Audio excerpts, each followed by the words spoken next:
Welcome to the Technesthetic Podcast. I'm your host, Eric, and this is your host, Randy. Hello. We got some topics. To talk about. September 14th, Apple event predictions. It's coming up. Android versus iOS debate. We're going to talk Android versus iOS. TikTok, is it taking over? Are you going to be TikToking from now on? And dude, I never downloaded it. Me neither, dude. And we're going to talk about just some fun stuff. What's on your desk? And also, we're doing a photo challenge. We want to talk about that a little bit, too. So, let's not waste any time. First things first, September 14th. It's been announced there's going to be the big day. Big Apple event, dude. What's going on? What's Apple doing? Yeah, you know, it's kind of weird this go around because I feel like this is probably covered on a lot of channels and a lot of podcasts already. Yeah, dude. But, you know, one thing I kind of want to note is, at least for this event, it seems like the Apple Watch has more leaks and coverage than the iPhone itself. And that's kind of inverse to what it normally is, right? You know what I mean? Yeah. So what do you think we're gonna have though at this announcement then? So I think we're gonna have the iPhone 13, obviously. Apple Watch Series 7, which is destined for a casing redesign, so it's kind of a big year for that, since we've never seen one of those ever. No, not really. Like they did, like kind of quietly thicken it one year. Yeah, but it was still the same aesthetic, it was the same right? aesthetic, same style, and they also reduced the bezels. Like the Series 1 had like a square screen. I think Series 4 is when they shrunk the bezels down. Okay, so but they had like a square display on the originals, and then like because as you know, rounded corners are the future. Oh yeah, 100%. That's what you say, dude. So new Apple Watch and new iPhones. So like, I mean, I know you're not hyped about new iPhone or anything. Not really. I mean, I'm still gonna watch the event. Obviously, I'm still hyped for it. Yeah. I'm kind of still sold on my Z Fold 3, and we'll kind of get to more of that later on. But okay. I mean, it's always exciting to see what Apple puts out. You know, Air Force One, Craig Federighi is a great guy. You know, he presents really well. Yes. Apple marketing is always on point. And I feel like one of the good things we got out of the pandemic is now their keynotes are catered for are more tailored to people who aren't there. Yeah, 100%. You know what I mean. So like they're when they super flashy, dude. They are. Like, do you know how like they zoom in to their Apple incredible. headquarters and shit? Yeah, it's and they're incredible. Like, their glass saucer. The cinematography is like, ooh, it's almost worth watching it for that alone. Yeah, you know I know. I mean? It's a good time just to watch. But I just want to cover, you know, some of the rumors and some of what we may or may not expect. People are assuming that we may get emergency calling via satellite. Not sure if that's coming or not. That would be interesting. Huh. Like, where would that be applicable? Like, would you be, like, out in the mountains? You got no freaking... Yeah, so, like, say you're in a dead zone, right? But you still have an emergency. Well, the theory is the new antenna would be able to communicate through a satellite. Yeah. Almost like GPS. You know, I have this argument with Kelly all the time where I say, because she's like, oh, I get GPS anywhere. I'm like, that's because it goes off of satellite. Yes. And then, like, you know, we'll have this discussion where she doesn't have service and she wants to know why her maps are still working. And really, you only need internet to navigate the route. Yeah. So for those of you who don't know, if you use like Google Maps or Apple Maps on your phone, it really only uses data to calculate the route. Yeah, okay. And then once it has that route, it just uses GPS antennas after that. Right. So that's why if you're driving in your car and you're on like the turnpike or something and you lose service, your GPS still works because it goes off the satellite. It doesn't need data at that point. Doesn't it seem like an expensive add-on just for the few that go up in the mountains to... So rumor has it that it's just included in the new Qualcomm modems. Okay, so it's just going to be like an inclusion. Yeah. Okay, yeah. I mean, cool for people that need that. You know, if they built it into the modems, like whatever. But yeah, interesting, dude. I was like, is it because Facebook can't track you off the grid? You know what I mean? That would probably be the actual concern. Yeah. You know, like they want to make sure that, you know, then you see Sam in the mountains. Yeah, 100%, dude. They can't scan for child CSAM, you know, while you're in the mountains, dude. But my understanding is it's for it is if included, it will be for emergency calls only. Yeah. I did see a poll recently, and shockingly enough, or unshockingly, the two biggest improvements people want to see on the iPhone are better cameras and better battery life. I mean, I think cameras that's kind of a continue to be like a big player in smartphone. yeah, I guess like yeah. not really requirements, but like I guess if you have like a list of things that you want out of your next smartphone, I guess a lot of people just want a great camera. Well, it's kind of You know? interesting that it's kind of interesting that you mentioned that because Kelly's sister is getting married, so like I've been doing a little bit more.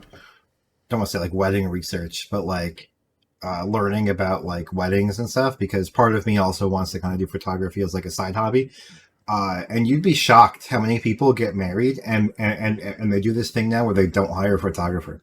Really, they just have everybody take photos, Basically, huh? basically what they do is they ask everyone to take photos online and then share them in an album. Yeah. And like that kind of bothers me, right? Because like There's a little not bit, because I like photography and stuff, yeah, right? But it bothers me because people are going to take photos on their phone anyway. right. So like the only thing you're lacking then is high quality memories. Yeah, 100%. And I don't know, There's like, kind of a novelty with phone photos. Like there's kind of a candid look you can get where yeah, you know. But at the like same time, like I'm, dude, you and I are both big photographer kind of people. Like we care about that quality, dude. We want that real bokeh. We don't want that fucking photo mode for me, BS, dude. Like yeah, for me, I kind of like I almost want to harken back to like the early '90s, where like now I view like cell phone cameras as like instant film cameras. yeah, You know what I'm saying? And then like they're basically like the instant film cameras of our generation. right. And that's not me downplaying them because a lot of times the only camera I have on me is my phone, Yeah, so 100%. I'm obviously going to use it. But that being said, it's never a replacement for a dedicated camera for me. It just isn't. No. But No, I mean, uh, the dedicated cameras, you can shoot in RAW, you can get massive dynamic range, you get, yeah, you know, but like a lot of people, like most people don't want to go through the editing. They just want to have a phone that can kind of do all that in the background for you. They don't want to think about it. They just want to point and shoot, and I right. get it. Like there's a whole generation of people that don't really care as much as we do, I guess. No, I totally get that. So like And like the iPhone 14, like I don't know, it's obviously it looks like it's gonna do the triple array camera setup, same as last year. But I don't, I have a leaked thing up right now, dude. Tell me what you think of yeah, this. yeah, pull it up. So this is like from the XDA developers website. So this is the 14. Just so you know, this is This the isn't one the coming Pro. out allegedly next year. This is the one next coming. year. Then why Yeah, are we 13 is gonna? coming out Why are we getting Yeah. next year leaked renders? because this you clicked year? on it and Oh, now, I'm a dummy. This is the now you've phone had we that want, machine. though. Look at the bezel, or look at the notch being gone, dude. Yeah, How late yeah. are they to that trend? I mean, that front to me, if you just looked at the front of it and removed those two side pictures, it looks like a Galaxy S10. Yeah, I know. Well, it's just it's a slab of glass phone, dude. Like, how many of Yeah. those do we have, right? I You think, would assume by now that they would maybe have like a UDC, yeah, but who UDC knows? would be nice. I guess, the behind the curve on that one. We do like the under display camera on the Z Fold. I think it's actually excellent. Like, I do not too. camera I do too. wise. Honestly, can I say something, dude? I don't think the Go for it. iPhone should have the under display camera because it would Why is that? compromise selfie quality. So it's interesting you say that. So the Galaxy Z Fold 1 is relatively early tech. Mm-hmm. There's a better one out. There's a Gen 2 out, and I think it's Xiaomi. Is it Okay. a Xiaomi phone or something like that? They have a Gen 2 one. On display camera. And Yeah. okay, so what you're getting at is the quality isn't sucky.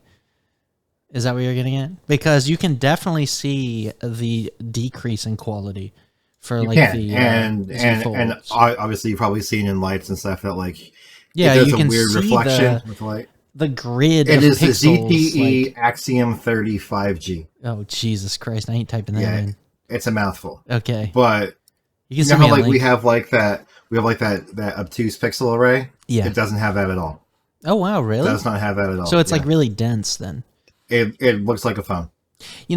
I think that if you get dense enough, the only thing you're really going to lose is brightness, right? Right. So Yes, you're yes. what you're going to have is like a great denoising algorithm you know, just to deal with low exposure, I guess. Yeah. The So exposure issue. It's gonna look like almost at a high pixel density. It's gonna be like a freaking filter almost. yeah. So Yeah. that's kind of nutty, but yeah, I mean, I guess like because the Z Fold 2 does like it's just like big pixels, dude, Yeah, but like for to the your under point, display. it's so much better than the pinhole and the Z Fold 2. I'd Like rather it's have this, but like for this yeah, form night and factor, day. the under display It makes camera sense. makes It makes sense. 100% Yeah. sense. Because like, I mean, I can't really show it on camera, but like, that's so much better of an experience. Honestly, in that picture, you can't even see it. You can't. So, So it's just so much better to have like a full display, right? Like, I mean, Yeah. think about it, right?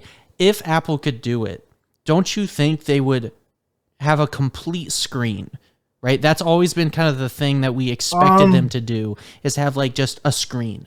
You can't see a So- camera, nothing. Like isn't that end game? Isn't that I think it is. I think it is, but I also think that Apple has the biggest profit margin of any phone. Yeah. Uh, Okay, so just pure profit. So you're saying like it would be that's actually fact too, right? So it's like you could look that up. Apple charges the most yeah. the highest premium on top of cost for their phones. So what you're saying is they'll have courage until it eats into their profit margin. Yes. Yes. So like if you look at a company like Xiaomi, their annual profit per phone is less than $2. Wow. What? That's why, yeah, like that's why you have like the Xiaomi Mi 11 Ultra. Right. That's like half the price of an S21 Ultra and almost beats it in some specs. Yeah. Because it's literally $2 over their cost. Isn't it kind of nutty how much brand plays like this big role in what you buy smartphone wise? I mean, for us, like I don't know, there's kind of 50-50 on it. If you're looking for a normal phone, right? Like an Android phone, if you don't care about like weird phones like foldy boys, like say you're just going for like a regular glass slab, Sure. you know, then like do you have so many options on the Android Do phone? you really though? I think so, dude. Like you So LG is gone, Nokia is gone. You have Motorola losing options, that's true. who only competes in like the mid-range space. For Android, thankfully we're getting a high-end Pixel this year. Yeah. Thankfully, because that mid-range junk they were pulling is not acceptable. Because No. if they want to be an iPhone competitor, they can't sell mid-range specs to people, and that's frustrating. So realistically, though, man, like what other high-end phone is there besides Samsung for Android that's available in the U.S.? Yeah, good point, man. I mean, I don't know. I always felt like it was like so competitive. HTC is gone. Yeah. You have Motorola barely competing in mid-range specs. I'm not even sure if you can get those in like AT&T or Verizon anymore. They might just be all unlocked on Amazon. Yeah. I don't know, man. I can't really argue to that fact because I haven't owned a lot of Android phones. You know what the last Android phone I owned before I got into these Samsung Folds was?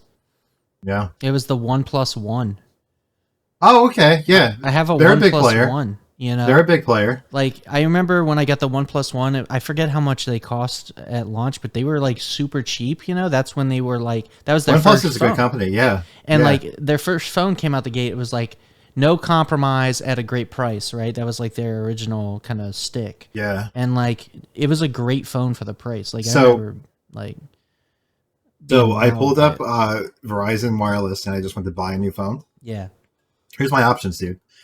The Samsung Z Fold 3, Flip 3, S21 Ultra, S21, S20 Fan Edition, S21 Plus, Galaxy A42, Galaxy Note 20 Ultra, 12 Pro Max, iPhone SE, iPhone 11, iPhone 12 Pro, iPhone 12, Motorola One, Motorola G, Samsung Galaxy A02, Motorola One. That's it. 3 brands: Apple, That's it. Samsung, Motorola. That's it.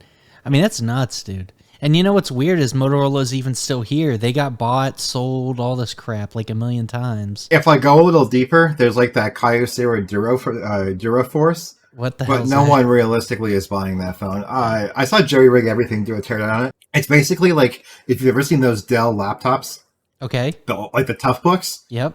It's basically that in a phone. So it Oh. basically comes in its own non-removable rubber case. It has Sapphire on it. It has mid-range specs, right? But it's designed for people who have a hard job, I would say. Yeah.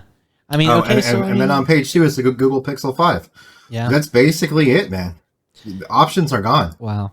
So I mean, that's that's kind of sad. It's disappointing. I get it, but I guess everyone else is kicking Samsung, Apple. They're kicking everyone out of the space. I mean, they're the brands, I guess. You So know, Samsung kind of knocked it out of the park when they started doing fan edition stuff, in my opinion. aren't they more Because affordable or? that's my point, right? Is like I still think like you and I are in the minority. Like I think people are good enough with like a $600 phone to Right. just last them 2 or 3 years. You know, Right. Right.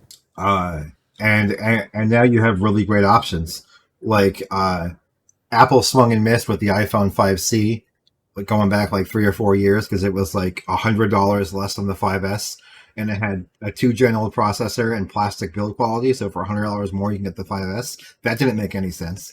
But now Mhm. I think these companies are really targeting every price point very well. Okay. And Yeah. when it comes to like hardware and build quality, I don't think anyone can compete in the US with Samsung and Apple. I just don't. No, I don't think so either. So what do you think of this Huh? picture here, real quick? This looks like it's like what we're gonna see. This looks probably accurate Yeah. So it looks like they offset the cameras this time on on the the non-pro models. yeah. You know what's weird? Look at these pro models. There's like one of them has a smaller camera. Like, you see that? On Yeah, the smaller one? Like the yeah. top Didn't the 11 Pro and the 11 Pro Max have camera disparity too? Like they weren't equal. yeah, I don't I'm know, pretty dude. sure. I'm pretty sure. I'm Because looking I at have a friend who my returned it because he didn't want the smaller the worst yeah. camera. Okay. That's a shame because like I want Everyone the does it. I don't want the Max to have the best everything because what if I don't want a big phone? You know what I mean? That's kind of where I am, but like Yeah, everyone does it. So I know. like if you look at the camera array on like the S21 Plus and the S21 Ultra, Mm, the Ultra is sicko mode compared to that, right? Like it has the yeah, 10 times optical zoom, 100 times space zoom. It has the 104 or 108 megapixel main sensor. Uh, yeah. and even the Pixel 6 and the Pixel 6 Pro, the Pixel 6 Pro has 3 cameras and the Pixel 6 has 2. So Okay. that's kind Yeah, of I know just everyone where it's does it. I going. just don't like that. I don't either. To be fair, Neither. though, the main shooters and the smaller ones are probably like still great. Yeah. Oh, for sure, for sure. I think a good example of that is we both have Z Fold 3s now, Yeah, and they technically just have last year's cameras recycled, and yeah, I'm still really impressed with the pictures I get from it. I yeah. don't really have a problem with it. But going back to the iPhone talk about this launch coming up, here's my problem with Apple, dude. They sell me the same phone every year, but they do it so well. They You do. know what I mean? Like, I'm gonna watch that keynote. I'm gonna watch that like minute and a half commercial that comes out, and it's gonna reel me in because their marketing is so good. And then I'm gonna open the box and realize after about 2 hours, it's the same phone they sold me last year. Yep. But and I could already picture our boy Tim Cook taking the stage and be like, for this year we have brought you the fastest iPhone ever, Yeah. and everyone's gonna lose their minds when. Well, Yeah. yeah, I would hope it's the fastest iPhone ever, I right? know, but it's And, still, but dude. it's just their delivery, dude. It's their Yeah. delivery. Like they're hype, so I get hype. I know. It's because they have such high quality marketing that you just get on board the hype train. Yeah, exactly right. Yeah. I'm trying to like be objective, right? I'm trying to be like, listen, it's the same phone. And I did this, I had the 11 Pro Max. I sold it for the Z Fold 2. Then I ended up getting a 12 Pro Max. And the 12 Pro Max was the same as the 11 Yeah. Pro Max, really. So Except it had the so shiny edges. so my mom has an XS Max, okay, Okay. and I just traded in my 12 Pro Max. If I taped off the corners and put the phones in front of you, you would have no idea Yep. which phone was which. And that 100%. and that could not be a problem, right? Because if you're someone who is in that cycle of not upgrading for 2 to 3 years, Yeah. then unless you care about that just like hashtag boss factor of flexing off the physical latest iPhone They or do. having the People best do. cameras, the performance of the actual hardware itself, it's kind of the same because I feel like like Apple Silicon is at a point where the software that they run on the phones doesn't allow you to do anything that would require the level of horsepower they give you. Right. So let me say So something, dude. Apple's marketing, they've spun it so well. They have people like almost just programmed to believe like the next iPhone, it's just so much better. Oh, it's so much faster. Oh, yeah, the camera's so much better. Like they could literally upgrade from like 11 to a 12 and then just feel great. You know what I mean? right, Even though like right. realistically, but like they just have it like, oh, this is the latest iPhone, and there's just like this inherent excitement that's really not justified or anything, right? Like us tech people can really look into it and go, okay, Yeah, realistically, it's just the hype train that's here. You know, it's not really, it's the marketing. yeah. It's so good. It's literally the marketing, right? Yeah. Like that phone is going to give you the same experience. Your XS is, your 11 is, your Yeah. 12 is. Nothing will be different from a No. usability standpoint.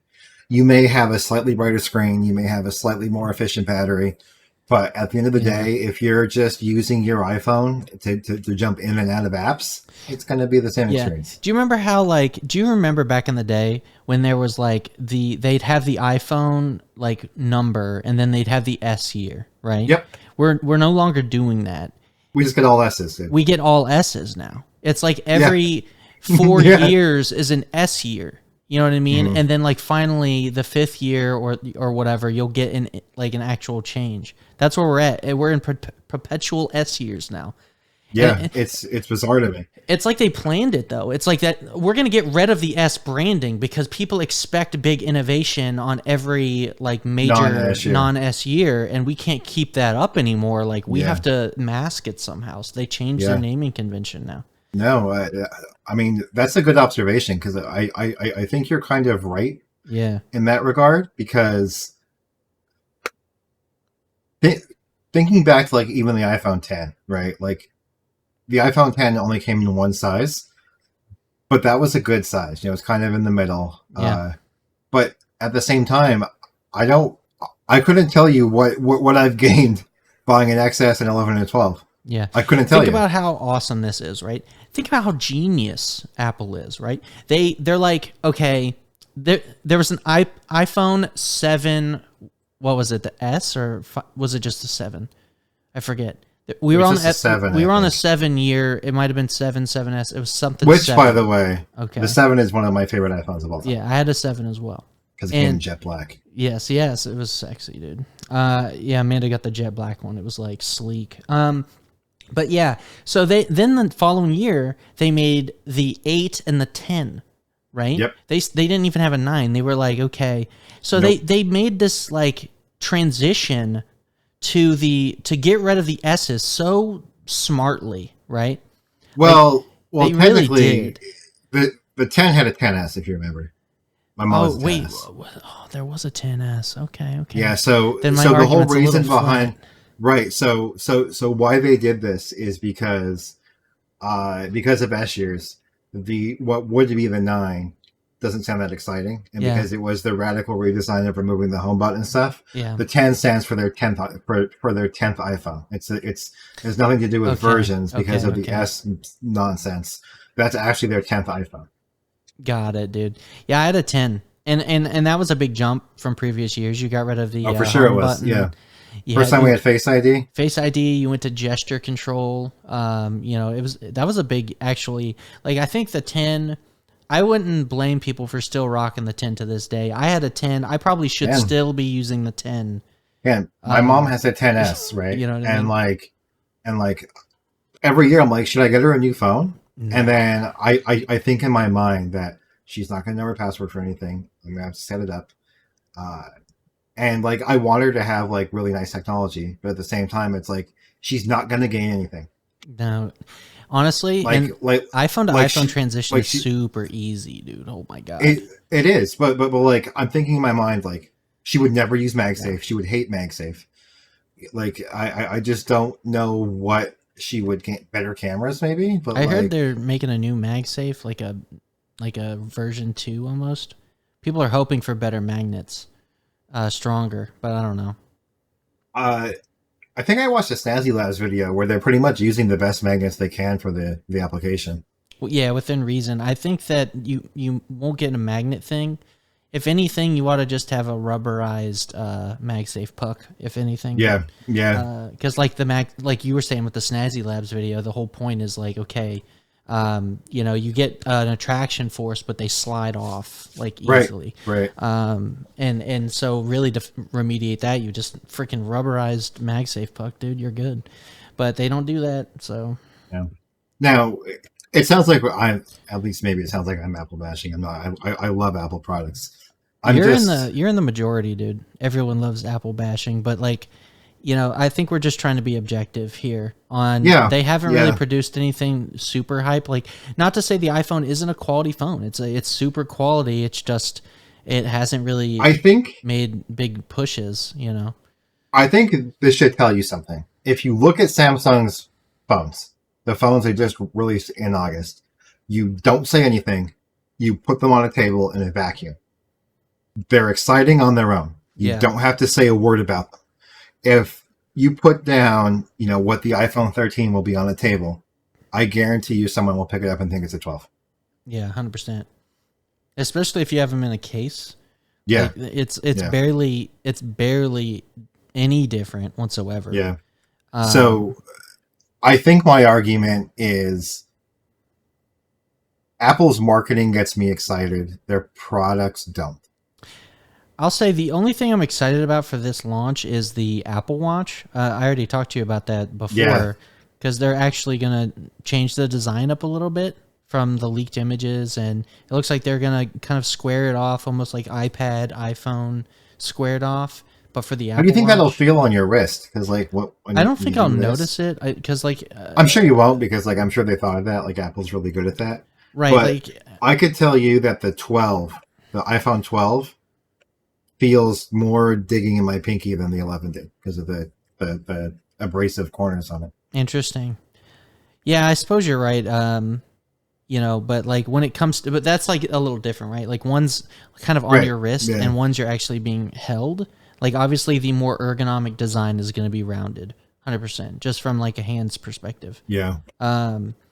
But for something that's on your wrist, it doesn't truly matter. I think the weight matters much more. If it's lighter, then That's a it's good an point. improvement, right? That's a good point. So I think that if they can make it lighter and just make it better, and you know, I think I love the look. I don't know about you, but I love the look of the squared off. Like I think aesthetically it looks better. I think the Yeah. 12 aesthetically looks better.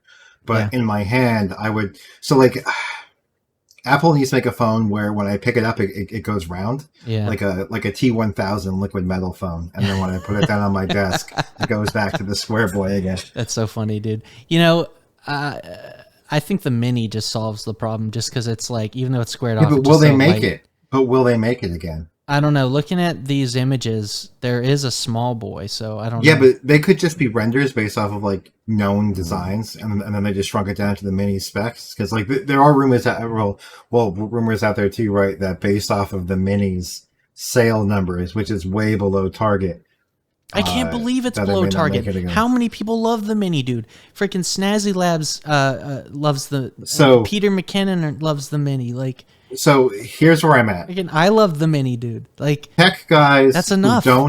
tech guys who don't fold love the mini. yeah, But, I love the mini. But you need to think of the average consumer, and I'm going to go back to Kelly, who spends, you know, the majority of her free time on Facebook Messenger, on Facebook, on Instagram, on Right. TikTok. The battery life and the screen size isn't really that great for consuming media. Now, Yeah. if you're a tech guy who has like, you know, a Z Fold, which is obviously justified because it's a tablet in your pocket, you know, Yeah. or I guess what I'm getting at is most tech enthusiasts want a smaller phone because they have a device that's better suited for those tasks. Yeah. Whereas 100%. for your average consumer, they do like the majority of their stuff on their phone. Yeah, if the I mean, phone like is, people like, even all they got, they want the biggest people one, probably. even like big time YouTubers even edit their videos sometimes to just be in the more phone friendly aspect ratio because they see that the majority of their viewers watch it on their phones. Yeah, I mean, that's I nutty don't, though. but yeah. Like I think LTT does, and some other like MKBHD. And like, John Morrison, what's his name? Yeah, Jonathan yeah, Morrison, yeah. he does. yeah, I don't know. I haven't I never thought about editing in that aspect ratio. Me either. I always felt like 16:9. I always end up watching on TV. To be fair, though, even watching on TV in that aspect ratio is kind of cinematic, you know? People put black bars and do 21:9 anyway. So, like, I don't know. It's kind of cool. I think that, like we're small boys now, right? But I feel like if you, like started watching those, like, if we got a following and you started checking out those YouTube stats, and it said, like, 87% are on phones, we might switch. You know what I mean? Like, that's a good point. All right. Well, you know what? I'm not going to switch because the Z Fold is like 4x3, dude. We're going to do 4x3 We're starting making 4x3 videos. Yeah. We're not even 16:9 anymore, dude. We 4x3 up in here, dude. You know, 4x3 is like kind of an ideal aspect ratio almost. Like, man, or 16:10, I think. I think that's my 16:10 is great for productivity. I mean, like, that's kind of like my whole argument of putting the start bar and the menu bar on the left, right? Because I have more real estate, more horizontal real estate than I do vertical real estate. Yeah. So it doesn't matter too much if I can hide the bar. You know what I mean? Right. Like, I have my bar on Windows 10 slide down, and then it does it on Mac OS too. So it doesn't matter at that point. But yeah, I know what you mean. If you have a persistent bar, why not put it on the side Windows 11? Why not? Yeah, why not Windows? So those of you are watching, keep noticing me adjust my exposure. It's because we have C10 monitors, and they go into ABL, which greatly reduces the light output in my room. So. That's hilarious, dude. Your monitor's exposing you too much, and then your camera's got to adjust. Okay, dude. So, like, okay, we talked Apple Watch. We talked iPhone, dude. Are we going to get something else, dude? Are we getting one more thing? Probably not from this event. I think, all right. Full prediction mode. This is what I think we're going to get this year. I think we're getting iPhone 12 and iPhone 13 and maybe hopefully iPhone 13 mini ships a week after the launch. I think 13 Pro and Pro Max pre-orders will go live on the same day, but not ship till first week in October. I think we're going to see M1X 14 and 16s in November. Okay. But they're not going to announce it today, though. No. There'll be a MacBook event in November like we had last year for the M1 MacBooks. But there's also a rumor that Samsung's new Galaxy Z Book Flex is going to be a Z Book this year. You see what I'm saying? Oh, what? Dang, I hadn't heard about that. So is that the one thing that folds twice? Or is that that's going to be a phone coming down, or that could just be in the Skunk Works like a flex mode because we can thing. Double flex mode. But the one render I saw is it kind of looks like the Asus Zen Duo without it being a separate screen. Okay, interesting. Probably. Whereas like it'll work like the base screen will still be where you expect it to be, but there'll be no bezel between the second and first display. Dude, the ZenBook, dude, off topic though, that laptop is like to me the coolest Windows laptop. Yeah, I agree there. The ZenBook, the Pro Duo or whatever, where you got the screen down there, like I love that dual monitor. Cool. Same. Like I wish if I didn't love my Mac so much, I'd probably if I was gonna buy a Windows laptop, I'd strongly consider one of those. Yeah. But let's just since we're on topic with all this crap, dude. You said earlier that iOS was dead to you. Our next topic is Android versus iOS debate. Yep. So, and you were sneaky though. You didn't say like Apple is dead to me. You didn't say. You said iOS. You didn't say iPad OS. I love my iPad. You love your iPad, but I do. So what you're saying is the iPhone is dead to you. For now. For now. You can never say for sure. No, I can't. Right? Wait until they come out with an actual cool phone. Right. You know, let me say this, dude. Like, I've been using my Fold, you know, for a while. I still got my 12 Pro Max right here chilling. And I'm actually have it on eBay right now. Bid on it right now. No, I'm just kidding. You know, how much do you think it'll sell for, first off? 12 Pro Max right now, right before the new launch. How much do you think it'll sell for? $800. Nope, it's already beyond that. I posted it for $869.69. $950. It's already up to $900. So, and it's got like 2 days or something left. So, yeah. 950, you think? I think it I might think go. I 950. think it'll go over 1,000, which is We'll kind of see. nutty. Yeah, we'll We'll see. see. Kind of nutty how they retain value. But anyway, so like, what's you know, I think it's funny. I always message you when I find an issue with Android. For me, Yeah, but like your issues are like so like white girl issues. Like, what? dude, What's they that are. even mean, dude? All Can you right, all even right. say that? Let me give you an example of the issue I got today. Bro, I can't order Taco Bell from my phone. It's going back. I'm like, what Dude, do you mean you can't order Taco Bell from your phone? So then I download the Taco Bell app, and I'm like, I can order this fine. What do you mean? He goes, I can't switch out my meats on my breakfast crunch wrap. dude, that's a big deal. It's not a big deal, I number can't one. swap, dude. This is something that pissed me off, dude. Okay, dude. Is Well, I'll dude, tell you what. I'll tell you what. We'll trade out the Taco Bell app, but then in return, you have to give me back a YouTube Advanced. oh my god, dude, you just beat my ass. That was Dude, it. that's it, dude. That was the winner, dude. YouTube Advanced is so good. Can I just say? It's a total game changer for me. It really is. Yeah. If you don't know what YouTube Advanced is, if you're just a listener, you haven't really been in the know. On Android, there's a version of YouTube, the YouTube app that is like open source or whatever, I think. I don't know if it's open source. It's like a community YouTube app, and it's got all these features, right?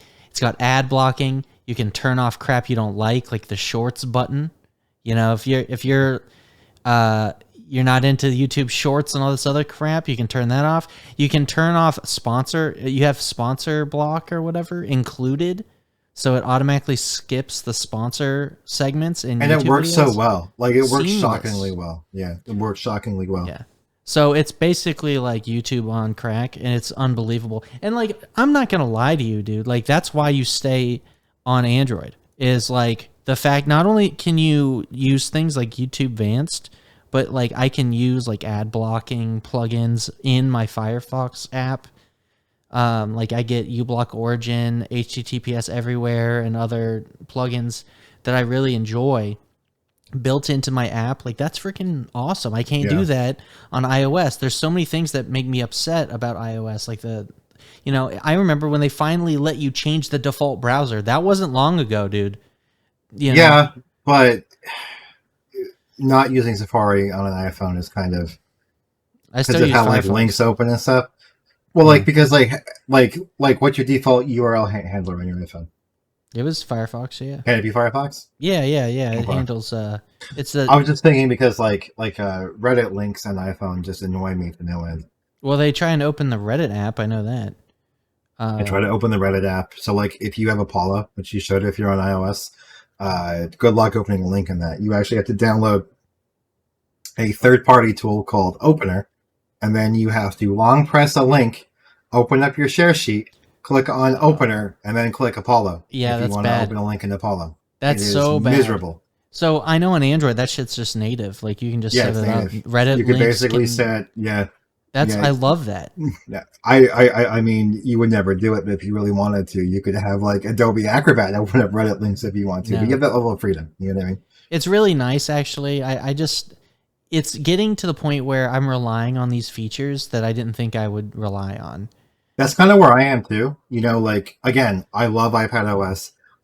To a degree, I love iOS. Yeah. But for me personally, you know, now especially on the Fold, I think that when you look at the benefits Android has, and you have a larger canvas like this, the benefits of Android really start to outweigh the walled garden of iOS for me. Yeah. I know a big one for me is I'm big into RDP. Yep. Being able to keep a persistent RDP connection open in my taskbar is massive. So that's something I can't do on iOS. You know, No. it's really nice that I can keep my remote desktop open on my phone and just check in on my computer whenever I want without having to close that connection.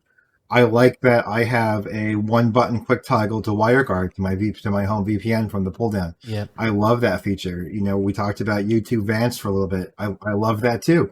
And one of the big benefits of being in the Apple ecosystem is that walled garden where all the devices kind of talk to one another. Well, now if I have Google Messages, I can have that same level of text message continuity on any single device I want. It Right. doesn't have to be an iPad or a Mac. If I want to log in and text from my Windows-based PC, I can. If I want to log in and text from my MacBook, I can. Right. It's turning into a really nice place for someone who is a power user on their phone. Yeah, what I've found is that if you're in the Apple ecosystem in a big way, Apple gives you a lot of solutions that integrate all your devices really well. And as somebody that's been a part of multiple ecosystems, I've went out of my way to find and even implement solutions that would work cross-platform, right? So like I don't just use Safari, I use Firefox. And then if I use Firefox on all my devices, I can synchronize my browser data between the devices. That's really convenient. I don't And have to that's have platform agnostic iCloud. on Firefox. What is it? That's platform agnostic on Firefox. Yeah, So, exactly. So I can be on my Windows, my Mac, my iPhone, and have my browser data across all of them. So that's really kind of like getting features that would be inherent in Safari if with iCloud and all these things, but you're getting, and then like as far as file sharing, we have a NAS, and then so iCloud doesn't really matter if I just use my NAS for all the data stuff. sure. And then so there's always solutions. In your case, you were talking about instead of iMessage synchronizing between all your devices, now you're using Google Messages. So there's always Perfect. alternatives. You just have to There kind of go is. out of your way to find them, to implement them, to use them. And I've never wanted to tie myself to a ecosystem because I'm somebody that loves doing all of them. And integrating all of my devices together. But what I will say is like if you're hard in the Apple ecosystem, it's probably the best solution just to stick with what Apple gives you. It's really great on Yeah. those platforms, but you're really locking yourself in. And to me, that was not something I wanted to do. So Right. Yeah, you especially. I mean, you're even when you were, when you had your MacBook and you were using your iPad and you had your iPhone, you still didn't use iCloud. You know what I no. mean? You still use your own backup solution. So it's to your point. It's interesting to see your perspective on it because yours is a little bit different than I think the average user. Yeah, and another thing is privacy, right? Like it's funny because now it's coming out, the whole CSAM thing, the whole they're scanning your iCloud, they're going to look at your photos. Like I already understood that my data, if I used a cloud service, would be in the cloud on their Yeah. equipment, on their servers, in their databases. And like from a privacy perspective, if I have an opportunity to put it, on my NAS, which is in the other room, I'd rather do that, just from a Sure. privacy Sure. perspective. So like to me, like that's a win. What I was thinking the other day was a lot of people don't care about privacy unless it's super easy, right? Oh, for sure. Convenience trumps everything. I respect Apple in one sense, the fact they have like when you open a new app, it says, do you want this app to track? Like ask app not to track.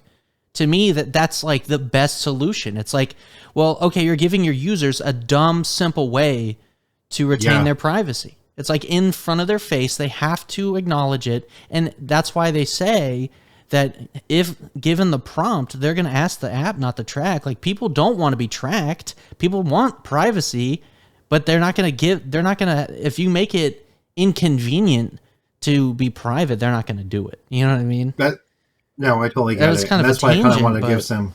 No. People people want to do what's easy and most convenient, right? yeah, So like that. I mean, shoot, that's kind of why Facebook is so prevalent, right? Because if you want to see what your best friend got at Starbucks on a Tuesday, what other app are you going to do for that? yeah, I mean, 100%. I don't really care about that stuff, but like on a more serious note, right? You want to reconnect with someone from high school. You want to reconnect with someone who you may not have talked to for a few years. You're probably going to see them at Facebook, Yep. and that kind of brings us back to that argument of no one's going to sit here, even people who use Facebook every day and say that Facebook is like a really good company with people's best interest and privacy in mind. No one's going to say that, but they look at the benefits and the pros and cons outweigh the benefits. But whereas Apple's approach to what you were saying before is kind of like it's different, right? Because Yeah. like as soon as you start something, it immediately asks you, do you want to give permission to your camera? Do you want to give permission to Yeah. Bluetooth? Do you want it to find other devices on your network? So on and so forth. And Right. when you're that forefront and that simplistic with it, I Right. think it makes people actually say, well, wait a minute, I don't want to have access to my camera, and then it kind of puts that bug in their ear that like maybe I should be a little bit more conscious about this. And coming back to the iPhone 13 launch, I think a really good feature that iPhone users are getting is private relay, because it's basically a toggle, Yeah. it's a toggle for privacy. Now I'm not going to use it personally, and I know you're probably not either because of we use our own DNS, but Yeah, that's what I mean. But we went out of our way. We knew, that we could implement easily the solution to the DNS problem, so we did it. But like for most people that don't know how to set up this stuff, they don't know what DNS is. Private relay is a game changer. Yeah, you know what I mean. Like most people know, I want to have privacy. Right. Nobody knows what DNS is or what the implement, what it even does. They don't know what IP addresses are. They don't know what DNS is. They don't know. They just want to use their devices privately. Right. So, like, to me, like, I like Apple's approach. I think Android could do better at being more like that. Let me ask you a question since we're kind of going down that topic. Okay. I've read an article maybe in the past 6 months of, forget who it was. I think it was someone at IBM in cybersecurity. But he said that Android phones are more secure than iOS devices. And he used the argument that if you're a malicious attacker, okay, all right, you're going to see that, well, I'm going to use random numbers here, 80% of iPhones run iOS 13.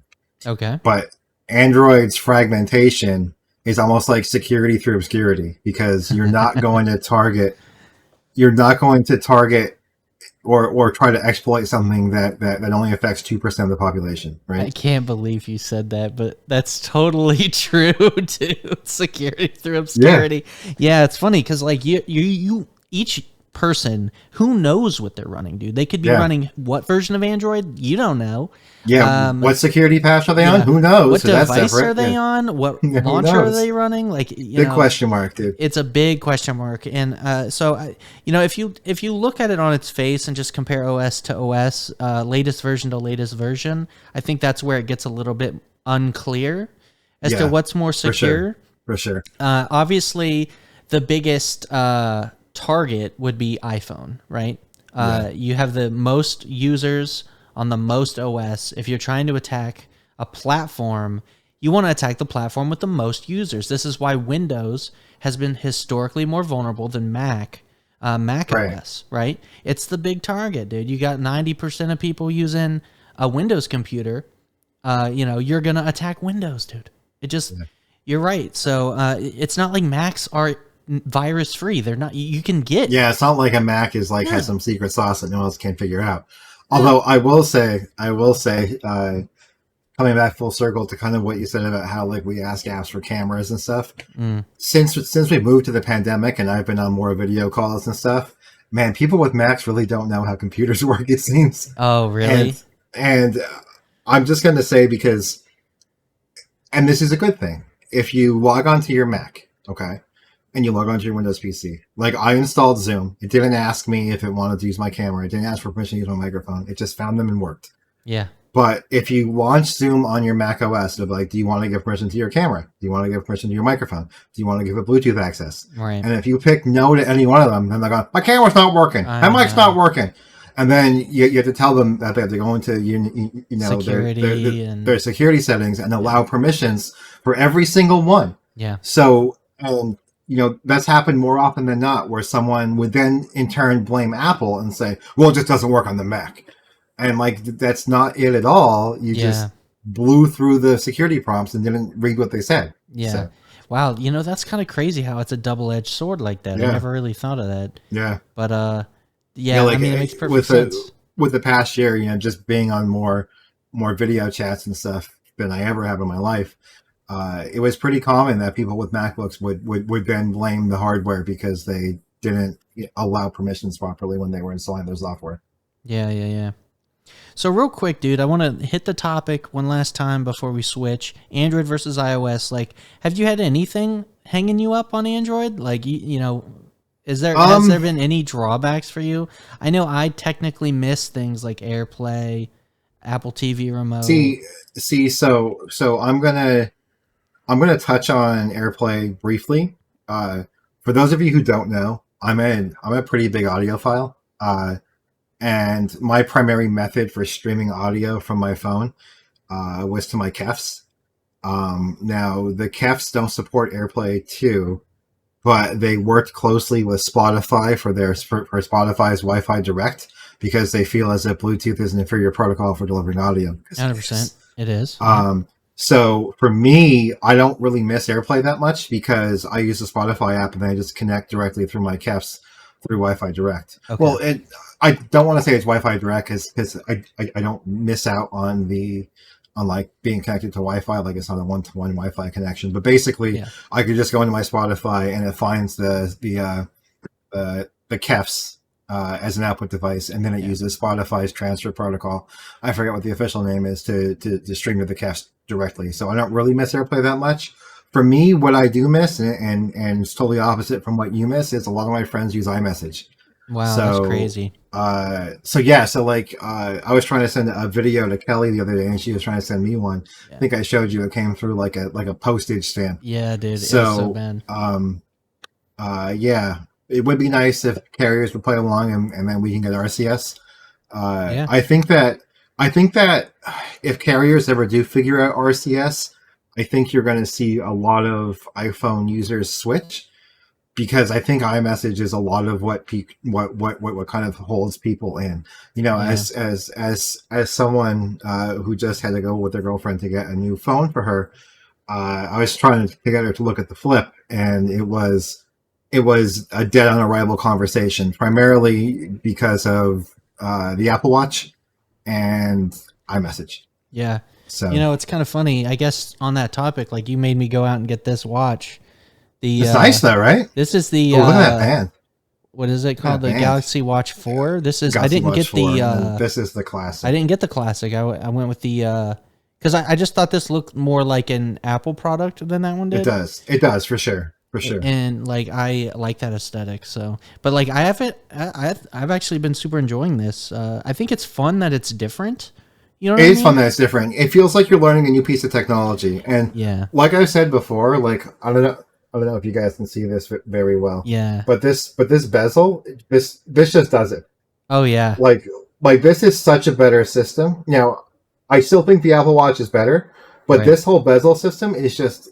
It's good. It's good. That's a good way to do it. Yeah, I think that, like, if you're an Android user, dude, and you want a smartwatch, like, I think the Galaxy Watch line is like the way to go. Get the classic if you want the more classic watch look. If you want like a futuristic look, then you go with like the Watch 4. That's kind of what I kind of see what I was kind of meaning though. Like, it just feels more complete than the Galaxy Watch 3 did. Yeah, no, I like it better. And you know, I just had the 3. I was playing around with it. And like, it was kind of slow. It just, I don't know. I saw, you know, people were saying the raise to wake is better on this one, and I tend to agree. I think it's I think it's I think it's spot on. Yeah. I think it's comparable with my Apple Watch. You know, like I said, there are things that, like, for me, this doesn't make me miss the Apple Watch. Yeah. I'm still gonna say that if I could, I would pair an Apple Watch to my Samsung phone, because I would. Yeah. But this doesnthis make me miss the Apple Watch. You know, which is probably the biggest compliment I can make. You know, I know this is dumb. This is super dumb, but I kind of like wearing Apple. Like I like the appearance of the Apple products, I guess. Like, I do aesthetically, and I feel like they're recognizable. It's almost like a flex thing, I think. It's like having the latest Apple products, kind of like wearing Beats or some shit. But like, Beats are terrible, obviously. But it's in the same thing where it's like a fashion statement almost. Wearing the latest Apple Watch is definitely. It's like a statement almost. But it's also like really dumb. Like, I don't know why I feel that way. I think Apple succeeded in their branding. Well, it for goes back me. to what Apple is. You know, Apple's a branding and a marketing company, and they do Yeah. those two things very well. I think I Uh, fell for it is the thing. I actually, so you know what it made, you know why? You know why, dude? I remember when everyone was talking shit about AirPods and how they were like tampons on your ears. And I was like, no, dude, these things are awesome. yeah, And like, yeah, then I started wearing them, not giving a fuck what the tech community said because they thought they were ugly, but they were like the best. You know what I'm yeah, saying? Hands down the best. Then everyone started buying them. Then everyone started wearing them. And to me, it made me feel like a fucking trendsetter because I had them yeah, first. And then, so like to me, like I've always liked the look of them because they've been the best. You know, like yeah. I don't know, man. I And think I think the Galaxy Buds too, the new ones, are yeah. probably my favorite aesthetic. Oh, you like the Uh, look? well, you can't see them, right? Yeah. Like that's like the ultimate goat for me. You know what I You mean? know what looks good, Uh, dude? I wanted to bring this up. Did you see the collab one? It was nothing. Nothings. Oh Yeah. yeah, yeah, The yeah. It nothings look does. good. They're obviously not They look good. awesome. They look They're awesome, cheap. but yeah, They're but $100, I think. And like I they're haven't heard them. I haven't heard them, I haven't but heard them either. I Cheap. think I think if you're in the market for those and you don't want to get something like I forget what they are, what Sony's version Yeah. 4 as of now, those are probably the best noise canceling ANCs for Yeah. sound quality. But if you wanted sound quality and functionality, I don't think you can beat the AirPod That's Pros. another week discussion, dude. But like I'm almost in the market for like the nothings just because of teenage engineering. Like I'm a huge fan. Like I have the What is OP1. teenage engineering? Do you know what this thing is? Calculator? It's a pocket operator. Okay. Hold on. We're doing the desk showcase early. Hold on, I have a case for it. Do you know what this is? Yeah, it's your music making device. Yeah, it's the OP1, dude. The OP1, the Teenage Engineering made this. Can you tell? What, like the company? Yeah. Yeah, Okay. they made this. They made that one pocket operator too. They designed like really Oh, I cool. see, yeah. Products Look, OP1. yeah, look how this looks like the nothing almost. They got like does, a yeah. look, an aesthetic, and like they It partnered is very with nice aesthetic. nothing partnered with Teenage Engineering to make it, and like that's awesome. They make some really interesting stuff, super expensive, really expensive even, but like they make some unique, really cool tech and aesthetic, dude. And that's what this that's what I'm about, dude. You know, because this is a No, podcast, dude. Wow, They make that a They yeah. do make some really nice stuff. Yeah, they do. So I'm like a big fan, obviously, of their stuff, and so like the nothings to me, like I just love the look of them. But See, if I were to buy different headphones, I would probably get Campfire Audio and Andromedus. dang, dude, we're like sneaking in another topic we didn't even mean to talk about, I dude. don't know how that happened. We didn't even, you know how it goes. Link them to me though, because I want to show the podcast. Yeah, for those that aren't viewing, definitely look up the Nothings, Nothing Company with their headphones. Okay, so you sent me the Campfire Audio website here. Look at these, dude. What? They're wired though. They're wired. They're wired. Okay, wired. No, dude, this is what year is it? What year? 2021. They sound better. Okay, well, obviously, These look cool as hell, though. They got an industrial design. Go to the shop real quick, and then Yeah. you can see their whole Earphones product or- line. Yeah, earphones. Yeah, okay. So I guess these guys make some premium. I mean, the Yeah. pricing is killer.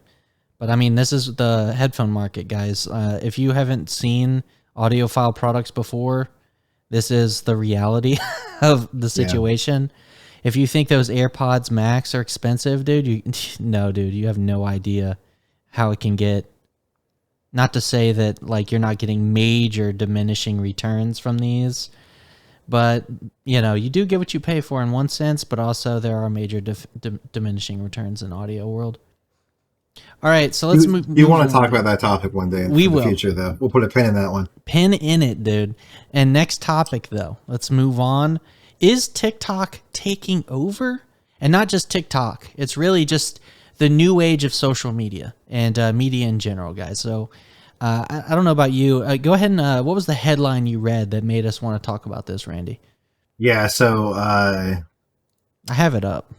I do too. TikTok average watch time overtakes YouTube. So this is kind of interesting to me, right? Like, first off, I don't watch TikTok. I don't have TikTok on my phone. I pride myself in one thing on this planet, and that's if you go on my iPad and you go on, or go on my Android phone, it'll still have the little get button because I've never Yeah. downloaded it next to TikTok and Snapchat. So Yeah, those yeah. are the two where I draw the line on. Yeah, I don't know what it So is. Like, can you like why are we in an age where like the short video is like the new thing, right? Cuz like it I seems think it comes like down to like instant gratification and okay. attention spans. I So hate to say this. You're so right though. I do too, right? It's like I feel old when I Yeah. go on YouTube and like first off you know I get called out because my YouTube history is, as Kelly puts it, power chords. But it's basically just like all like technology educational videos, right? Power But chords. yeah, yeah. I So love it. some of my the videos I watch on YouTube are probably anywhere between, I would say, 12 to 14 minutes is probably a good length of the video that I would watch. Okay, yeah. Uh, but all of these people just watch like these like really nonsensical short 10-15 second clips where they just get in, get out. Yeah.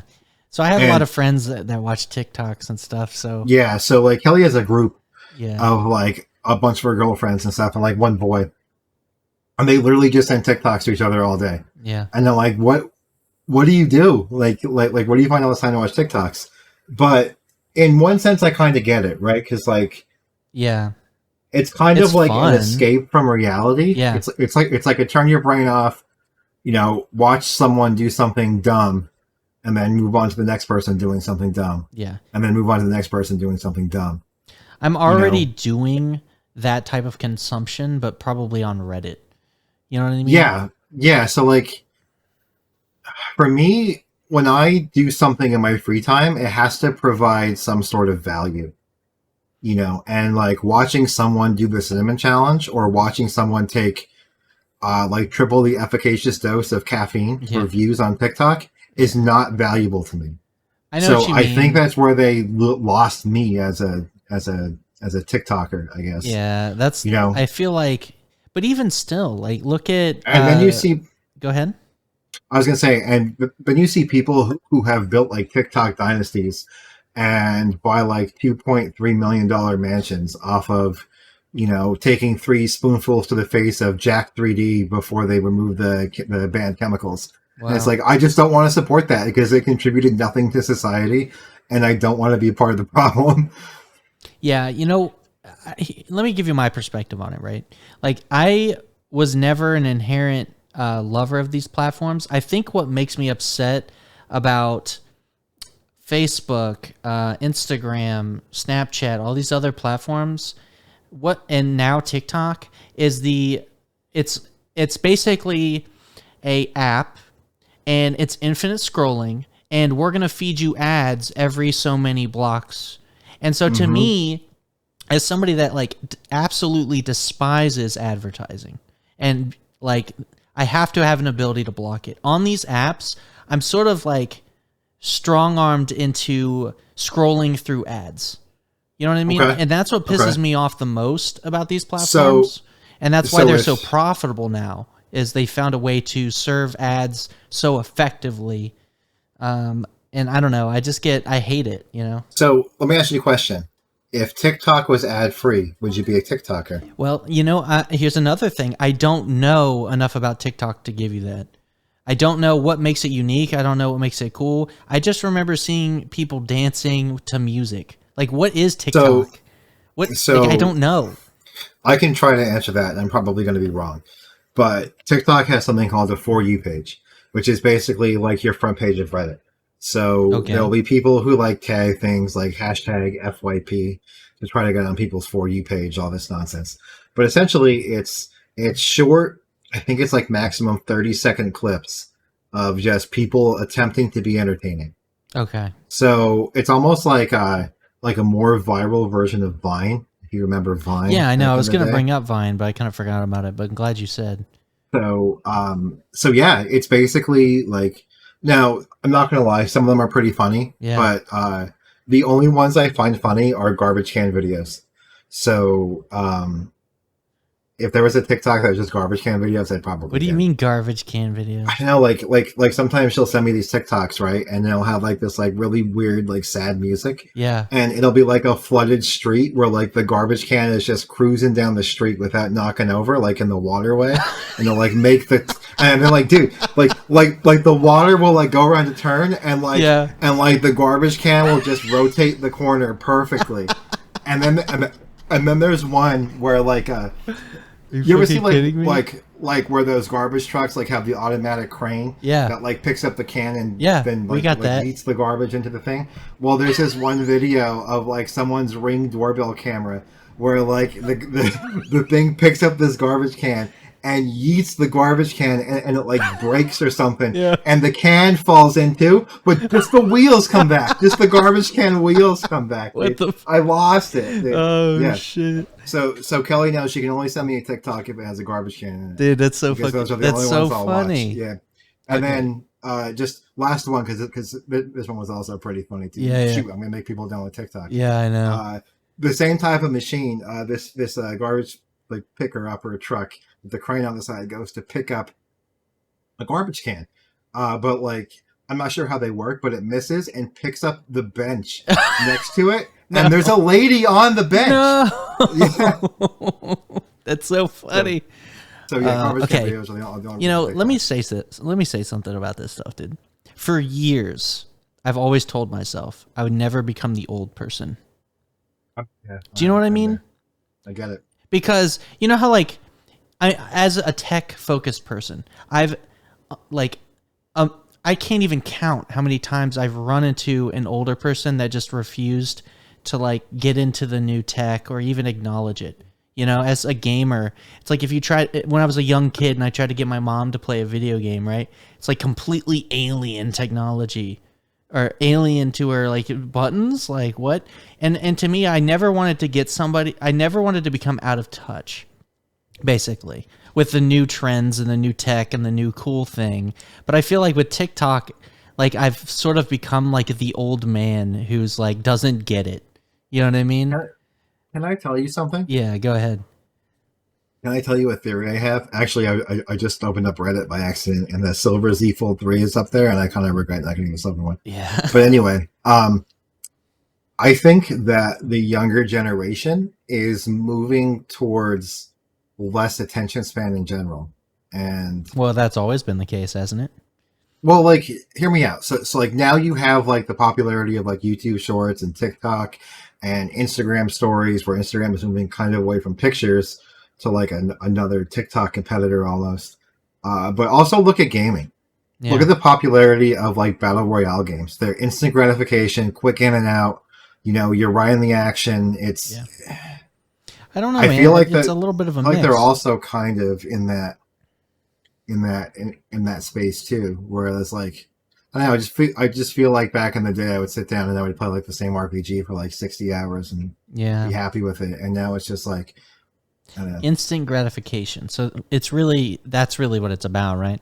So like, you know, even mobile games, you know, that's kind of the thing about mobile games is it's like instant gratification. I think with TikTok, you know, it's not for me, right? Like I'm much for like you. I watch a lot of YouTube videos that are educational, that are informative. I like to watch people like restore stuff. I like to watch people like DIY doing some soldering stuff. Watched a 23-minute video of a guy de-rust a wrench the other day. That's what I'm saying, dude.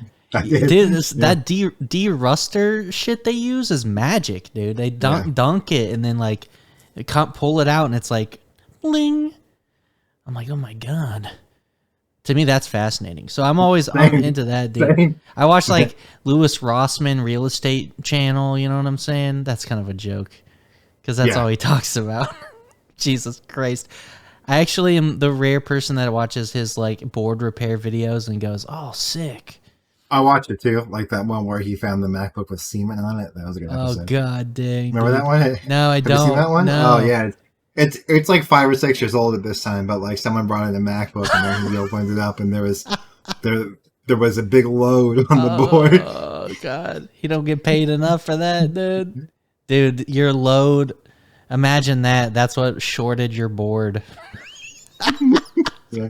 Stupid. Oh man. Anyway, I want to move on to the next topic, dude.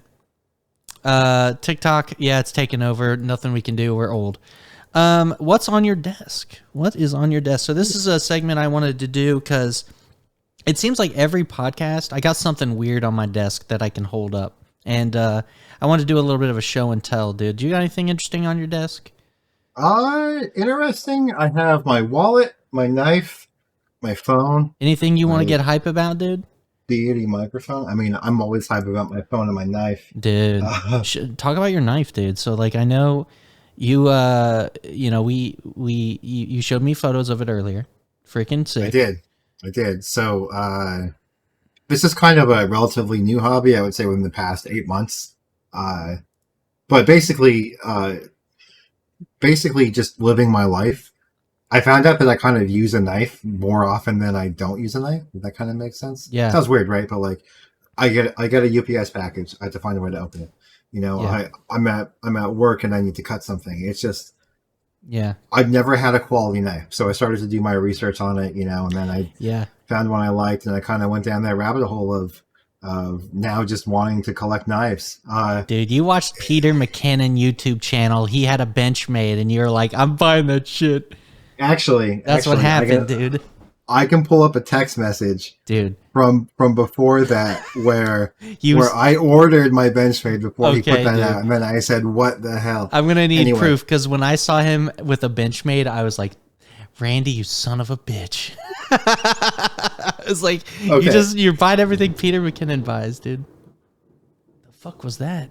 Was that thunder, dude? Holy shit. That was outside my window. Did you hear that? I did hear that. Was that my window? I don't know if you guys Dang. can see that, but That was intense, dude. I felt like I got struck. Okay, yeah, I can't see it, but that was a glass.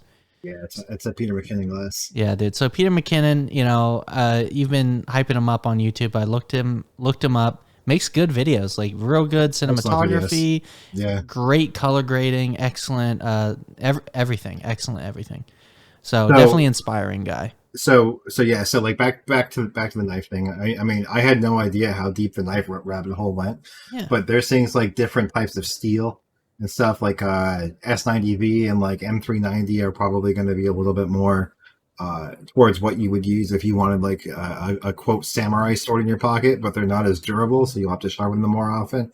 But then if you wanted something that's just like a total workhorse, that like you can baton and Yeah. things of that nature that'll just hold an edge for eternity, you probably want to look at something like crewware. So yeah, man, it's just it's a nice thing to know that you always have a quality knife on you. yeah. So I got a knife. I got the Spyderco Delica 4. You know, I talk Ooh. about this quite a bit. This is the you know what's cool about this knife? There's a YouTuber I watch, I forget his name now, but he reviews watches and knives and pens, stuff like that. You know, the cool stuff. Yeah, And one of the knives he always has is like, this is what he considers like his default knife. He compares every knife to it, right? And so I figured I'm gonna buy the default knife. It's affordable relatively, and what's this? It let me look at the Delica 4 on Amazon right now. But it's not bad, right? So yeah, I think my current carry is a Benchmade Mini Adamas. I think that was like $275. yeah, so there's different steels you can get, different blade, like different types and stuff. I'll pull it up. This one's $81. And it's kind of a smaller knife. It's you know, it doesn't really have a lot of frills to it. There's bigger knives if you want the paramilitary too. I have one of those too. It's another Spyderco knife. I kind of just became a fan of these You have knives. a Para 3 too, or no? No, I don't think I have the 3. I don't know what I have. I have to look at my order history because I bought them all on Amazon. And they you know, the thing about Amazon is you can get fakes, so you got to watch out for that.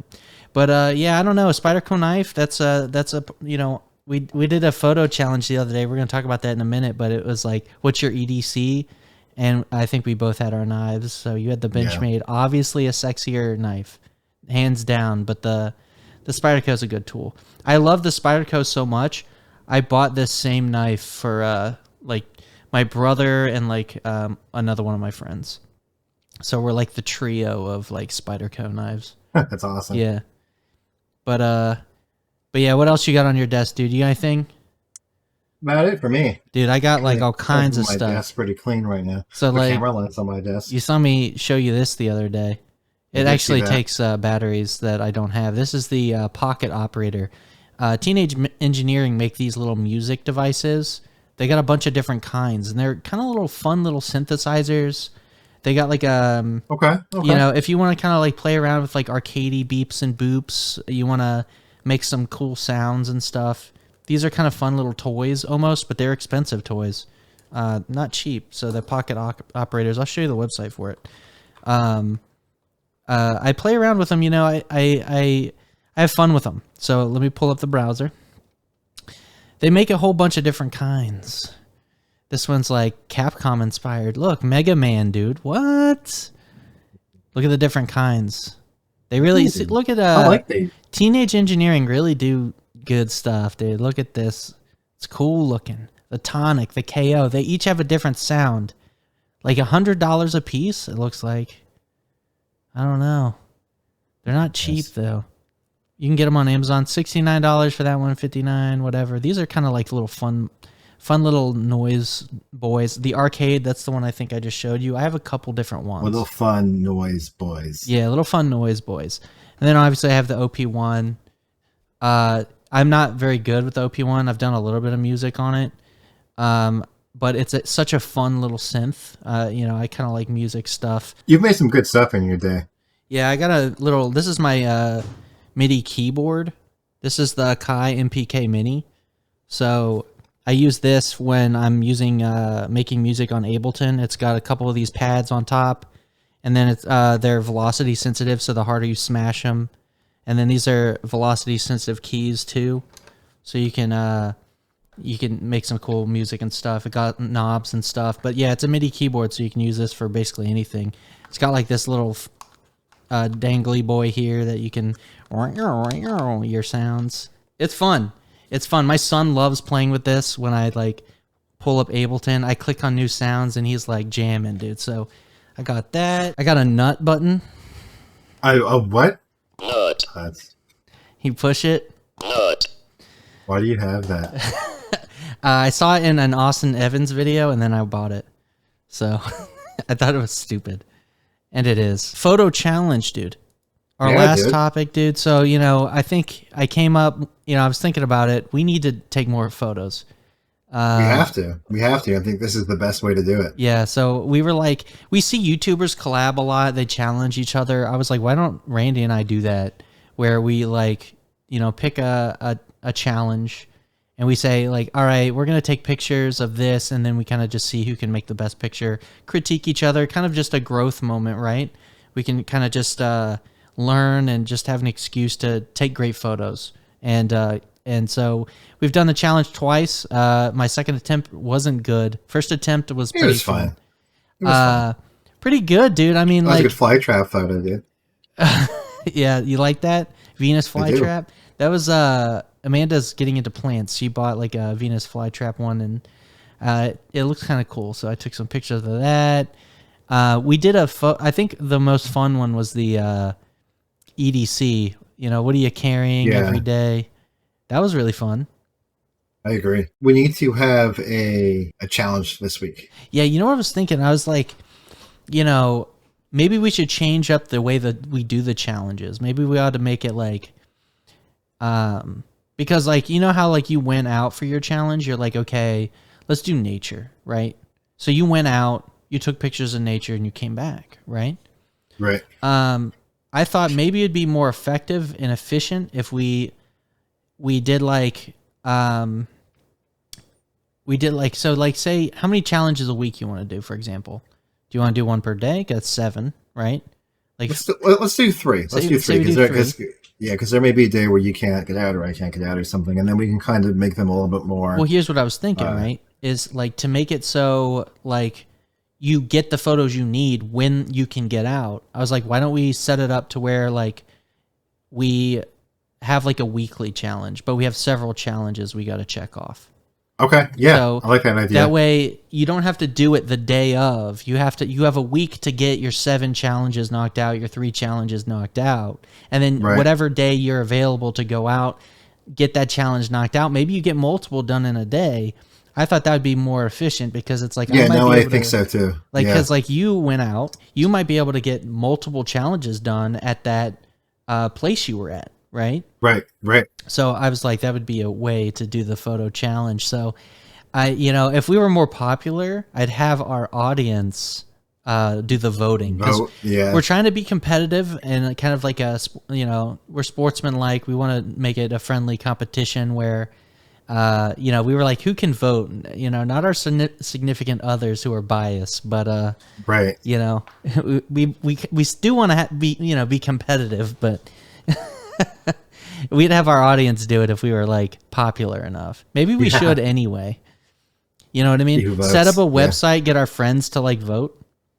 Obviously, they'd be able to tell who did what, but still, you know what I mean? Maybe not. It depends. Yeah, we have the same stuff, so maybe not. Especially if we do like a more abstract challenges, like out somewhere. You know what I mean? Yeah, would be a fun challenge, dude. Like I've been trying to brainstorm. Of like obviously you did the nature one, we did the EDC one. I think we ought to just go online and Google like photography challenges. I kind of wanted to do one. There's not really a name for it, but I wanted to do like the lonely object challenge where you have like that one object that's like the focal point. It looks kind of lonely among like kind of like a sign in the woods or like a, you know what I mean? Okay. I thought that'd be a fun one where we have to find something that's kind of alone and like out of place. Flickr has a whole bunch of challenges in their groups. We can check there as well. I know there's like a Macro Monday group that does the same thing where you have to take a macro shot every week, and then they list like a challenge like foil or something like that, like basic ones because it's macro, right? But like it's be interesting to see what we come up with. We should include macro as well because I've been playing around with my macro lens adapters, and you have extension tubes? Yeah. And I put that's what I did for the Venus flytrap and the other one. I put my macro extenders on there, and I don't know much. Like I know a little bit about lens science, but it's weird because like I can't have my aperture low at all. It'll just be blown out. I don't know what it is. Blown out or shallow depth of field. I don't know if it's like too blurry. It's like I don't know if the 85 1.8 so with with camera lenses, the closer you focus, the shallower your depth of field. Yeah. Right. So like when you do macro work, like even at 2.8 will be razor thin depth of field. Like that's got to be what it is. It's like nothing's in focus. Yeah. It's razor thin. Although you can get some cool ass shots though if you get like really low and like you get that line of in focus. Mm-hmm. Those are awesome, but yeah, so like with like macro shots, like one of the more popular things you can do is you take multiple pictures and then you focus stack, or you focus stacking. So what would I guess Photoshop is the best way to do that. Photoshop is the best way to do it. Yeah, it's like two steps. The only way, dude. Like I don't think there's any good software that can focus stack other than There's an application on Mac called Focus Stacker. Literally, it's on the App Store for like $9. For those of you who are listening and don't want to go through Photoshop or have Photoshop, it works perfectly. But that's literally all it does. That's the only thing it does. Is it good? Yeah, it works great. It works great. Dude, that's kind of worth its weight in gold then, because I don't have a I don't have a Creative Cloud subscription. I don't want to get one. I don't want to pirate Photoshop. Yeah, it's $9 if you search Focus Stacker. Let me see if I can just find it really quick. That's nutty because it's a little flower. Sorry, it's $14.99. Okay. I just sent you a link. It works like you wouldn't believe. Dude, that's unreal. So, I mean, I'll pull it up for the stream, or for the recording. Focus Stacker, dude. Look at that. Yeah. If you don't know what focus stacking is, it's where you have like multiple photos, each at different focal lengths, and then or not focal lengths, but focuses, I guess, focus points, and then it combines all of them together to like be in focus. I guess it's kind of hard to describe. Maybe you can do it better. Yeah. I guess so. Essentially, what we're trying to say is when you take a macro shot, Yeah. the area in focus is really small. So Yeah. to the point where you would have to focus on multiple points of the image to Right. create one really sharp image. And then what focus stacking will do is it will analyze, say you take 10 shots, it'll do like a contrast detect on those 10 shots where it detects for like sharp edges, which is how it will detect what part of that scene is in focus. And then it'll stack them all together. So every part that has a sharp edge will combine to make one photo. Yeah, it's totally an awesome thing you can do. You can focus stack on more than just macro shots too. I don't know if I mean I know they specifically mention you could focus stack with anything. Yeah. So another popular use is like some landscape photographers will use it to get the foreground and the background in focus. But that's like one or two photos, right? I mean, there are people who do like product photography, macro product photography, and they'll focus stack like 20 shots, Yeah. just to get the entire product in focus. Most cameras need like a focus rail for that, or you can do it by hand. Or I know the R5 has it. I'm not sure about the new Sony ones, but kind of like how you can do like HDR exposure bracketing. You can do focus stacking bracket or focus bracketing on the R5. Can you explain something to me, dude? Because you're Sure. teaching me something. So like, why would you need a focal rail to do focus stack photography? Sure. So basically, what a focus rail will do is you can set it for different increments, right? So you can set the rail so it will move like 2 millimeters, 2 millimeters, 2 millimeters, take a shot, 2 millimeters, take a shot, 2 millimeters, take a shot. Because realistically, when you focus, all you're doing is changing the where the lens is focusing. Right. So you could theoretically focus one of two ways, right? So like if any of you have a camera at home, you either focus by manually changing the focus ring, or you could just move your body in and out until it becomes in focus. So that's where the focus rail comes in, right? Is because it's precisely doing 2 millimeter intervals with your camera back and forth. Does that not impact your, I guess, the perspective at all when you do that of the image? Or is it depends on probably if it's a landscape, it probably doesn't matter so much because you're so far away from the subject. Well, you wouldn't really use a focus rail with like a landscape shot. You would use a focus rail when you were doing product photography more so. It just seems like the closer your subject is, the more movement. Yeah, but we're talking millimeter increments. Okay. We're not talking like. Yeah. Okay, I know what you mean. We're not talking so it's big hardly movements. We're talking worth. Yeah, because you're probably using like really wide lenses that have a very small focal length, and then you're just sweeping through the range. Most macro lenses are probably between 90 and 105 millimeters. Okay. If they're pro grade macro lenses. Now you may see some cheaper ones that are like 35 millimeters to 50 millimeters that have the moniker macro on them. All that really means is they have a closer than normal focus distance. I wouldn't necessarily call those traditional macro lenses. Sony has a 90 millimeter macro out. It's the FE 90 millimeter G, 2.8 G. And it literally is one of the first lenses they've made for E-mount. But it is so incredibly sharp that they probably won't ever replace it because I don't know how you can make a better lens than that. Yeah. If they do replace it, they'll probably do what Canon did with their RF mount. So generally speaking, a macro lens will have a 1-to-1 reproduction ratio, which means that the lens reproduces 1-to-1 for distance. So like it doesn't have a negative magnification like most lenses do. But Canon's new macro lens is a 1.4 times. So it's like a super macro. Like it's honestly like alien technology. I don't know how they did it. Yeah. But that's kind of like a little 101 on macro photography. Yeah, that's awesome. I didn't know about like some of that, That's so I think maybe the A1 has it because I know the R5 does.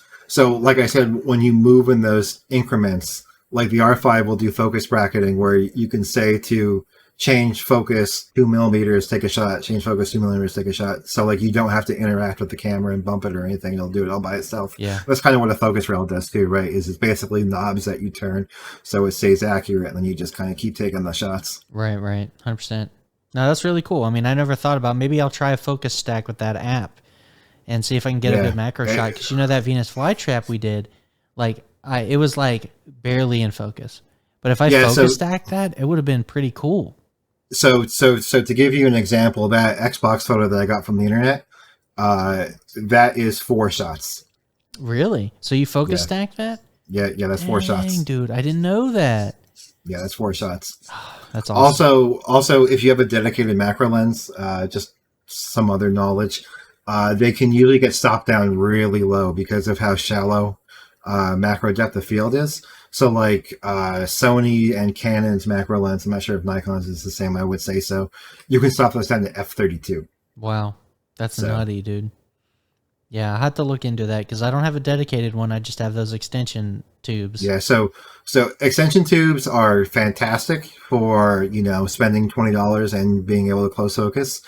But nothing beats a dedicated macro lens, and that Sony one is like $900. It also doubles as a sharp as hell portrait lens. Yeah, so. I don't know, man. I think if I'm looking for a lens, I might get like the 50 or like something else. I need a wide. See, for you, your lens setup, this is a problem with getting into cameras because you have a lot of fun lenses that you want to buy, right? Like you want to buy the 51.2, you want to buy the 85.1.4, you want to buy the 90mm macro, but at the same time, it's like, well, I really need a 24-70, a 70-200, and a 15-35. Mm-hmm. You really have to buy the Trinity, in my opinion, before you start to buy the Fun Boys, because the Fun Boys are amazing and they'll take insane shots, like literally insane shots, but there are pictures that you won't be able to take without having the Trinity first. Yeah, I know. You know what I mean? So like I said, like I want to get into shooting like maybe potentially weddings or some side work and stuff. But and I tell Kelly this all the time, like I can't because I don't have the 70-200 yet, and like I can't shoot a wedding without a 70-200. You just can't do it. Dang, dude, you can't. You really can't. Dang, that's nuts. No. Is that like the focal length? I don't know. What do you mean? What's the what's the best focal length for a wedding shoot? I wonder. Well, ideally you would use them all, right? But like if you're in the ceremony, like in the actual wedding, you want to get out of the way. I'm not going to be 3 feet from them exchanging vows, right? No. So I'm going to need at least a 70-200 in the church or wherever they're getting married at. Also, we should just do a photography podcast because I can talk about this for days. Yeah, I know.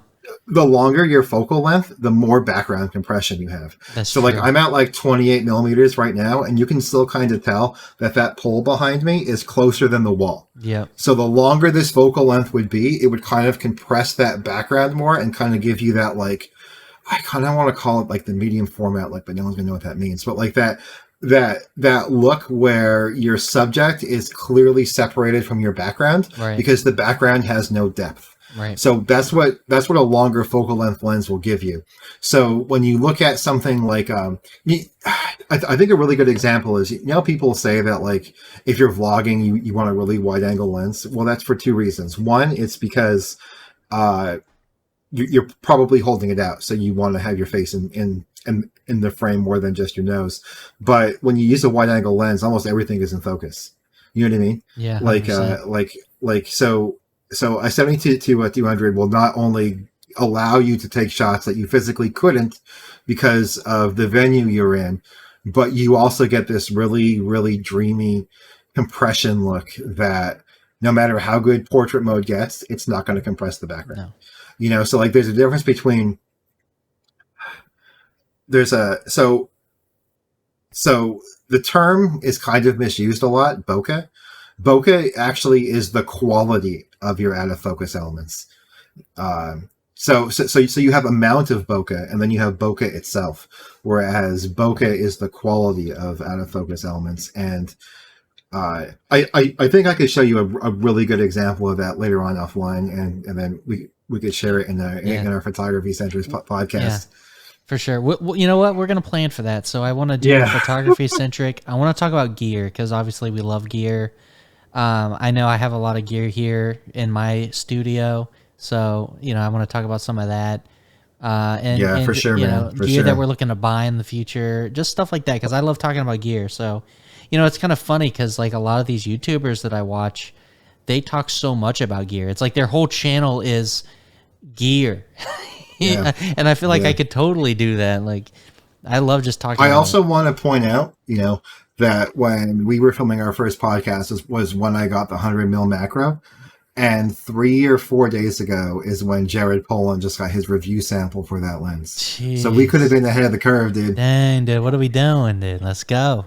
Yeah. We're gonna have to do the aesthetic, the camera aesthetic podcast, dude. Yeah. So it'll be included. Expect that episode like a special segment, I think. Yeah, we're definitely gonna do that. But we're gonna wrap this one up, dude. Like we're done. We're done, dude.